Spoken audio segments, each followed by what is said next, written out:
Shalom, family. All esteem to Yahuah, our Elohim, the Elohim of the Yahudean. I want to come before you today with another word, kind of elaborating on what I was talking about on Shabbat. But I really want to focus on this term, a quote from Sha'ul, also known as Paul, the Apostle Paul, or the Sent One, the Shalakim Paul, where he says in Romans chapter 1, verse 16, referring to the Besorah of truth, the Besorah of Yahushua HaMashiach, he says, to the Jew first, and then the Greek. Now, I want to make this clear before I go deep into this subject. Sha'ul is not an Uncle Tom. He's not. This is a hard and tough pill to swallow for a lot of Hebrews, but I'm going to just say it anyway.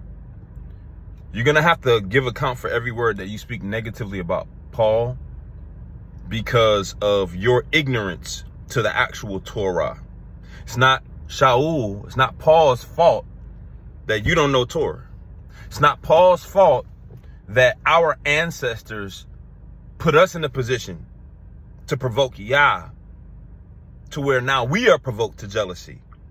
See, a lot of people don't understand that Deuteronomy chapter 32 says that we will be provoked to jealousy in the Gentiles receiving the Besorah because of the mistakes of our ancestors.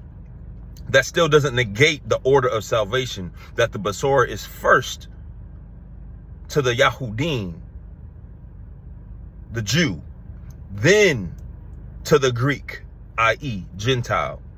So what is that saying? That's saying that what Hamashiach said in Matthew 28, right? Preach the Besorah to all of the earth. The order is still the same. It's to the Yahudean, it's to the Jew first, then to the Greek, or then to the Gentile. There is a Besorah for them. And for Hebrews out here that have a weird, stupid doctrine, an ignorant doctrine, that there's no Besorah for the Gentile, you don't know Torah, bro. You ignorant, bro. You don't understand the true prophetic message of what the kingdom is, and that we are to be a light to the Gentiles. So how are we a light to the Gentiles and there's no Besorah for them? You sound stupid, you sound dumb. Paul is an Uncle Tom. No, he's not. You are ignorant, and you're going to have to give an account for every single word before the judgment. So all you Hebrew so-called teachers, camp leaders, mores, pastors, whatever you want to call yourself, keep talking crazy about Sha'ul. No, he's not Yahushua. And no, we don't follow him. We follow Yahushua. But guess what? He was used significantly by Yah because of his deep understanding of the Torah and having the Ruach HaKodesh. His ministry first began with the Yahudean, but many of them rejected him, like how many of them reject us. How many of y'all reject us, right? I'm gonna just say this. You know, it's unfortunate that the Hebrew awakening is so prideful and don't even want to talk, but it's cool. It's cool. I'll see you in the kingdom if I see you in the kingdom. But you got to humble yourself and understand that we are all supposed to be on this journey and this walk together. If you're preaching Yahushua and actually living according to the Torah, we're supposed to be on one accord. So, oh, and by the way, my name is El Hanuk. I'm a more, I am a teacher, I am a prophetic seer in these last days. The fold that Abba Yahuah has called myself and my beautiful Isha, Ahala Ezra Sarah, to under shepherd is reset the frequency. So let me deal with this to the Jew first and then the Greek. When Sha'ul says that, and I mean, this is not the only place in his letters, in his epistles to the assemblies that Yah used him to establish, right? In the name of Yahushua HaMashiach. It's not the first time where he makes that clear distinction that the Yahudean has every advantage over the Greek or over the Gentile because Torah was given to us first. The covenant is solidified and given to us first. But what a lot of Hebrews fail to realize is that many of our ancestors and many of us, even to this day, reject the Besorah. We reject the Ruach HaKodesh. We reject the Besorah of Yahushua HaMashiach. We reject the truth. We reject each other. We don't even forgive each other. We can't even come together. We can't even be straight up with one another and talk out our issues and our differences without somebody being prideful and trying to banish the other person. Well, let me tell you something, Zion. Let me tell you something, family. Y'all got a rude awakening when you see that a lot of these Gentiles are going to make it into the kingdom before you if you don't humble yourself, Hebrew Israelite. If you don't really understand that your moral integrity is what Abba Yahuah is looking at, not just your ability to not eat pork, not just your ability to not keep a demonic feast day. That's low-key easy. Those things are easy. Keeping the Shabbat is relatively easy. But what about how you actually do your brother? What about how it is pertaining to gossip? How we don't go to our brother like how Hamashiach said we're supposed to when we have an alt with them? How about when we, again, oppress, right? He told us in Proverbs to envy not the oppressor and to choose none of his ways. What does our oppressor do? Our oppressor oppresses us. So what the hell do we look like oppressing them? That's not a character of Yahushua HaMashiach, or that's not a characteristic, I would say, of the fruits of the Ruach. It's not. So when Sha'ul says to the Jew first, then the Greek, or to the Yahudean first, then the Greek, I'm gonna even just deal with that on a micro level, right? Small level. What he's saying is it's our responsibility to walk out this Besorah message and actually live it so that we actually can be a light to the Gentiles, so that when we actually are operating with each other the way that we're supposed to, the Gentiles can see that and emulate it and embody that, because we are actually flowing on one accord as we are supposed to. We are actually exhibiting the characteristics and the character traits of Yahusha. Not this weird, foolish, oppressive, kiss my feet, bow down now. You ain't Hamashiach. You still got all type of foolishness going on in your heart, and you got the nerve to tell Gentiles to bow down to you? No, they gonna have to bow down for sure. Every knee shall bow and every tongue confess. So when you hear me preaching the truth, I'm always preaching the order of salvation, that the Besorah is to the Yahudean, the Jew first. Same thing that Paul was preaching, period. And any Hebrew that don't understand that has a weird cognitive dissonance with that, you ignorant, bro. And you need to pray and fast and humble yourself before Yah and ask him to open up the mysteries of the kingdom to you. Don't be mad and envious at me that I've humbled myself for the last almost 10 years, and Abba Yahuah has revealed some of his secrets to me as a servant. You need to read Amos chapter 3, where he says he does nothing, but he does what? He reveals his secrets to his servants, the prophets. So yeah, that order of salvation does matter. I'm always preaching to the Hebrews first, but unfortunately, a lot of Hebrews, they prideful, bro.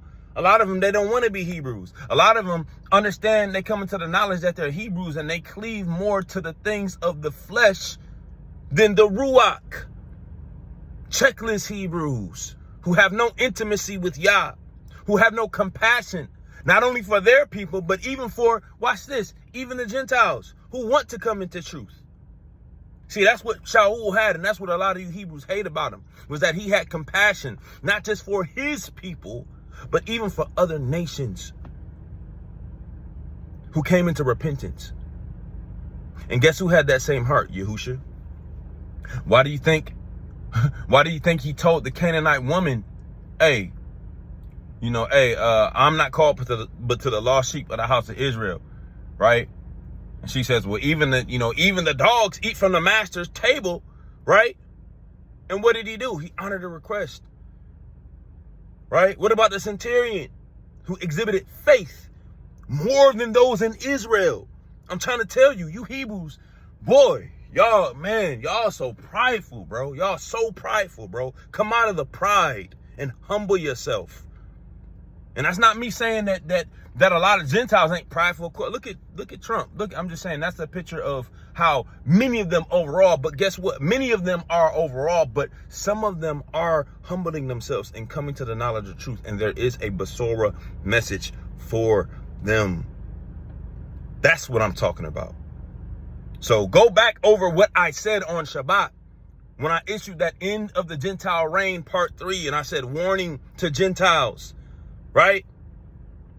This is a warning to you Hebrews. Humble yourself. And see that you automatically don't make it in just because you're bloodline. There's a perception you have to embody. There is a compassion you have to bear. And there is an understanding, a revelation, an intimacy that you have to walk in, a knowledge that Paul had. And a lot of you Hebrews got the nerve, you got the audacity to put your mouth on Paul, calling him a Uncle Tom and saying, he was speaking against the Torah. Man, bro, okay. Well, keep that same energy in the judgment. Keep that same energy in the judgment. Humble yourself. The Besorah message of truth, right? Which, by the way, Besorah doesn't exactly mean good news. It's news. It's the idea, right, of meat being eaten by really going back to the time period of Abraham. I'm gonna just be real with you. The original time where we really see the concept of the Besorah is when Abraham, this is Genesis 18, when it said Yahuah appeared unto Abraham with two Malachim, and Abraham told Sarah, right, to go prepare a fattened calf for them to eat. So the idea of it was Yah was coming to bring news to Abraham regarding the appointed time, right? The appointed time period where Yitzhak would come and visit Sarah's womb. We all know the story. She laughed. We all know the whole thing, right? If you haven't, please go read Genesis 18, right? Anyway, in that passage of Genesis 18, the idea of them going and getting a fattened calf is because Abraham knew that this was blessing, good news. So they celebrated. But the idea of Besorah overall doesn't exactly mean good. It's just news. It's the idea of information, meaning it could be good or bad, depending on what side you are on. So when I say Besorah, it's good news for those who are willing to humble themselves. It's supposed to be good news for all Hebrew Israelites, but unfortunately, it's not good news for all Hebrew Israelites. You know why? Because all of them are not willing to humble themselves and do what is required to live according to that Besorah that is given to you to actually be a light to the Gentiles. And of course, for the most part, it's not good news for the Gentiles because it's the end of their reign, right? It's the end of their rule in this earth that they got through our ancestors' failure to follow and comply with the Torah. Our ancestors who not only rejected Sha'ul, but first rejected Yahushua. Duh. So just understand, when you embody that same Ruach where you talking crazy about Sha'ul, understand Sha'ul is one of the main vessels that Abba Yah used to preach the Besorah of Yahushua HaMashiach. So really, when you going in on Paul, you're really going in on HaMashiach. I know a lot of people gonna hate to hear that, but come holler at me. Come see me if you can. If you can. If you can keep up with this Ruach of revelation and knowledge that God has given me in these end times. And I do not say that proudly or boastfully. I say that with the zeal of Yahuah Qanah. Because I'm sick of you Hebrews giving us a bad name and prolonging the return of Yahushua. Humble yourself. Repent. For the kingdom is yet at hand. This is the Besorah message. First, to the Yahudean, the Jew, the real Jew, then to the Greek, the Gentile. Shalom.